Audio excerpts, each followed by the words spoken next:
आज की इस वीडियो में आप सभी को भाई ये वाली सवाल बताएंगे जो कि आपके स्क्रीन के सामने है, जो कि काफी मोस्ट इंपॉर्टेंट है, जो कि 5 नंबर यहाँ से आपके कहीं पर भी नहीं जाएंगे। ये वाली सवाल आप समझ लीजिए और ये वाली सवाल आप खुद करिएगा। दोनों का रूल एक ही जैसे है, जो कि ये ऊपर जो सवाल दिखाई दे रहे हैं भाई, ये दोनों सवाल एक ही जैसे है। जो कि ये 3 नंबर, 4 नंबर, 5 नंबर ये सब में आ जाती है। कभी कभी तो जैसे 8 नंबर वाले में है तो भाई 3 नंबर का कर देता है, या फिर अगर 4 नंबर का कर देता है। कभी कभी तो ये 5 नंबर की भी आती है, और ज्यादातर जो चांसेस होता है वो 5 नंबर में आता है। काफी इंपॉर्टेंट सवाल है, आइए इसको देखते हैं। इसको सॉल्व करने के लिए हम प्रमेय 4 की सहायता लेंगे, और प्रमेय 4 की सहायता से जितनी भी सवालें सॉल्व होती हैं, सबसे पहले हम लिखते हैं माना आई बराबर, ये जो सवाल दिया है उसी सवाल को लिख लेते हैं। अब हमें पाई बाई 2 सिद्ध करके लाना है। तो यहाँ पर देखिए आई बराबर हो गया 0 से लेकर पाई तक। ई की पावर में कितना है, कॉस एक्स है, पूरे के बटे में फिर क्या है, ई की पावर में कॉस एक्स प्लस का ई की पावर में क्या है, माइनस का कॉस एक्स। यहाँ पर क्या करेंगे, डीएक्स करेंगे। अब उसके बाद हम इसको मान लेते हैं समीकरण एक, इसको हम क्या करेंगे, समीकरण एक मान लेंगे। अब जब समीकरण एक मान लेंगे तो यहीं पर हमें प्रगुण 4 का इस्तेमाल करना है। तो यहाँ पर लिखेंगे प्रगुण 4 से, क्या लिखेंगे हम, प्रगुण 4 से। तो ये हो जाएगा आई बराबर हो जाएगा 0 से लेकर पाई तक। जब यहाँ पर प्रगुण 4 का इस्तेमाल किए, इसका मतलब क्या होता है कि चलिए देखिए इंटीग्रल तक तो हम लिख देते हैं। उसके बाद जो है ई की पावर में जैसे ये कॉस यक्स है ना, अब इस यक्स की जगह पर हम क्या काम करेंगे, यक्स की जगह पर पाई माइनस यक्स कर देंगे। क्योंकि यहाँ लिमिट को जोड़ेंगे तो क्या आ रहा है, पाई आ रहा है। इसी पाई में से इस यक्स को घटा देंगे। जैसे मान लो अगर यहाँ पाई बाई 2 होता तो हम पाई बाई 2 में 0 को जोड़ते, पाई बाई 2 आता तो यहाँ पर हम पाई बाई 2 माइनस एक्स करते। वो तो लिमिट के ऊपर डिपेंड करता है।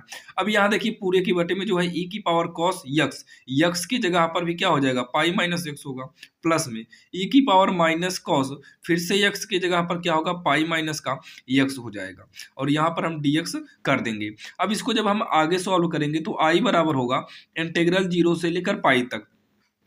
यहाँ पर देखिए जैसे कॉस है और पाई माइनस यक्स है तो ये बदल जाएगा माइनस का कॉस यक्स में। किसमें बदलेगा, माइनस का कॉस यक्स में। अब इतना करने के बाद जो है ये हो जाएगा ई पावर में कितना हो जाएगा, माइनस का कॉस यक्स पूरे के बटे में ई पावर में कितना हो जाएगा, माइनस का कॉस यक्स हो जाएगा, फिर प्लस ई की पावर, ध्यान से सुनिएगा, माइनस पहले से है और कॉस पाई माइनस एक्स जो है ये माइनस कॉस एक्स होगा भी, तो माइनस माइनस क्या हो जाएगा, प्लस का कॉस एक्स हो जाएगा। यहाँ पर हम डीएक्स करेंगे और इतना करने के बाद हम इसको समीकरण 2 मान लेंगे। अब इतना करने के बाद क्या करेंगे, समीकरण 1 और समीकरण 2 को हम जोड़ देंगे। हमेशा ध्यान देना भाई, प्रगुण 4 की सवाल में समीकरण 1 2 बनाने के बाद जोड़ना ही पड़ता है। तो समीकरण 1 व समीकरण 2 को जोड़ने पर, समीकरण 1 व समीकरण 2 को जोड़ने पर, तो समीकरण 1 क्या है, इक्वल के पहले आई है, और समीकरण 2 में क्या है, इक्वल के पहले आई है, तो इक्वल के पहले वाला पहले जुड़ जाएगा। अब उसके बाद इंटीग्रल लगाएंगे 0 से पाई तक, एक ही इंटीग्रल लगाना है। पहले हम समीकरण 1 वाला नोट करेंगे, ई की पावर क्या है, कॉस एक्स अपान में है ई की पावर कॉस एक्स प्लस में ई की पावर माइनस का कॉस एक्स, इसी के प्लस में हम इसको उतार लेंगे। तो ऊपर क्या है, ई की पावर माइनस कॉस एक्स है, बटे में एक काम करिए, ये बीच में तो प्लस लगा है तो इसको आगे पीछे कर लेते हैं, मतलब ये प्लस वाले को पहले लिख देते हैं और जो पावर माइनस की पावर है उसको हम बाद में लिख देते हैं, डीएक्स। और यहाँ पर एक ब्रैकेट भी भाई जरूर लगाइएगा।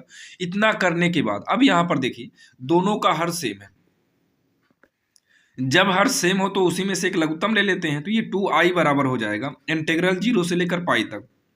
दोनों का हर सेम है, जब दोनों का हर सेम है तो इसी में से क्या हो जाएगा, लघुत्तम हो जाएगा। तो ये हो गया, इसमें से लघुत्तम हो गया।